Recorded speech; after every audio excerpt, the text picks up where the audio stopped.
One of my favorite things to do with photography is tell a story in a picture. And it's not something that I can do every time. It's not something that a lot of people do every time. A lot of times we're just, people who take photos are just, we're out to take interesting pictures. They don't have to tell a story. They don't have to be part of some bigger meaning or purpose.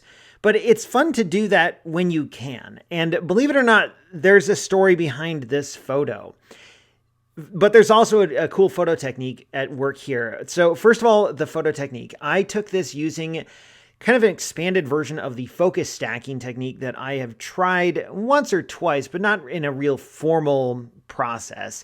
It's usually just sort of been off the cuff, handheld, not a really big deal. And then I'll do some focus stacking afterwards, almost like an afterthought. But this photo here, I specifically set out to do with focus stacking. I had something in mind and I wanted to take a picture just like this with a technique called focus stacking. And if you go to the blog, you can read a little bit more about that technique. And I've got a behind the scenes picture of what my setup looked like. In the end, this took a lot of different tries. I think this took 3 or 4 separate tries. This image was 15 separate pictures. That's what you're seeing here is 15 separate shots. Each one of them focused just a little bit more down the line than the last one. What that allows you to do is take a close-up photo at a very wide aperture, but still get a deep depth of field. I forget what aperture I used to shoot this photo. I think it might have been like f20 or f32 or something like that, something crazy. And yet, when you're this close, the depth of field was only like this, as much as one of those letters on that Toys R Us logo. So to get a very large depth of field or a wide depth of field, you have to take a picture, then refocus, take another picture, refocus, and do that over and over and over. It didn't work out so well. And I use this photo, even though it's far from perfect. In fact, it's pretty terrible. It does not hold up under scrutiny because it's just an example of my learning process with the photo stacking technique. There's all kinds of problems here. If you go to Flickr and look at the larger size photo, you'll see that there's, I don't even know where to start. The bottom of that pink case, which is actually a Nintendo Wii. This battery is inside a Nintendo Wii remote. And if you look at the bottom, that pink, where the pink plastic meets the table, it's all warped out of shape because of the way the light is bending, and I'm trying to stack these various exposures as I'm focusing down the line at this battery. There's weird parts all over the photo where you can see things have been duplicated because Photoshop has tried to combine different parts of different photos, but then some parts end up looking the same. It's like, from a technical standpoint, this is a pretty bad photo. But from a storytelling standpoint, it's actually kind of cool.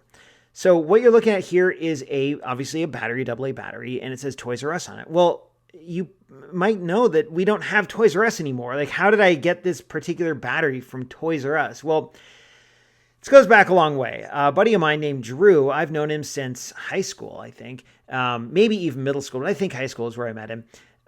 He and I worked together at a grocery store in high school and in college. And then eventually he left that and he took on a position at Toys R Us in Lincoln, Nebraska. And he worked there for a really long time, even met his wife there. And when Toys R Us went out of business, he basically stayed to the end. And he really liked working at that store. I think he was the HR manager by the time he was done.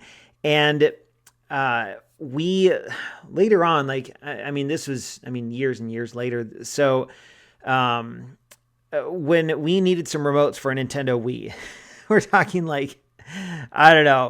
15 years after all this went down. Drew had a couple spare Wii remotes, so he gave them to us. And inside one of these Wii remotes was a Toys R Us battery. This battery doesn't work. It's long since lost its charge, but it's really cool to open up these Wii remotes, which the Nintendo Wii itself is super old. Like, nobody even has those anymore. So there's a lot of history in this photo between the Wii remotes and the Toys R Us battery. It was almost like a time capsule. And it reminded me of a lot of fun times from back in the day and a store that no longer exists, and some really cool memories that I had of that store myself, even though I never worked there. I remember going there to play video games and look through all the toy aisles and stuff like that. So I was able to take a photo that has a lot more going on a lot more story to it than what you might see initially, which is just a battery. But at the end of the day, it's also a chance for me to try something new, in this case, really refine my focus stacking technique, and also learn that I've got a lot that I really do need to learn about focus stacking.